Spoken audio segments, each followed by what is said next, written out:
علیکم ورحمۃ اللہ وبرکاتہ۔ ناظرین، آج ہم مزار شریف کی زیارت کریں گے۔ اماں حوا رضی اللہ تعالی عنہ، آپ حضرت آدم علیہ السلام کی وائف بیوی تھی اور ہم سارے انسانوں کی ماں۔ آپ کی مزار شریف مقبرہ اماں حوا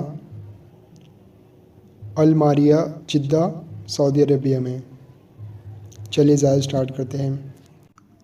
حضرت آدم علیہ السلام کو اللہ تعالیٰ نے بہترین جنت کا لباس پہنایا تھا، جہاں چاہتے گھومتے، جو چاہتے کھاتے، لیکن وہ خود کو اکیلا محسوس کر رہے تھے۔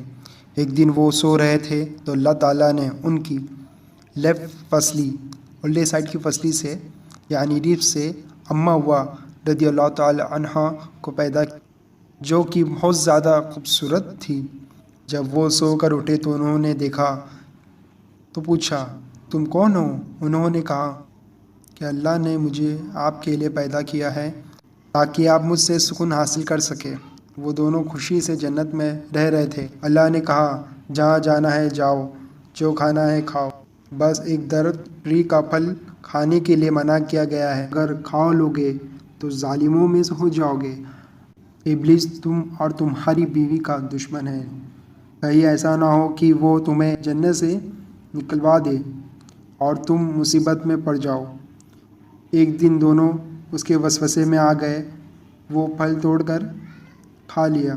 جیسے ہی انہوں نے پھل کھایا، سب سے پہلے ان کے کپڑے اتر گئے، وہ دونوں شرم سے ادھر ادھر بھاگنے لگے۔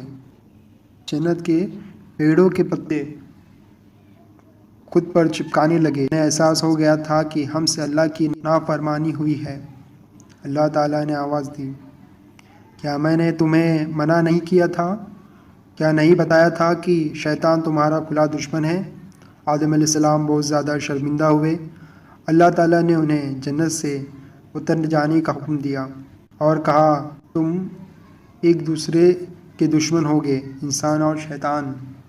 تمہیں ایک وقت تک دنیا میں رہنا ہوگا۔ کہا جاتا ہے کہ آدم علیہ السلام کو ہند میں اور اماں حوا رضی اللہ تعالی عنہ کو جدہ میں اتارا، اللہ عالم۔ اس کی الگ الگ روایت ملتی ہے۔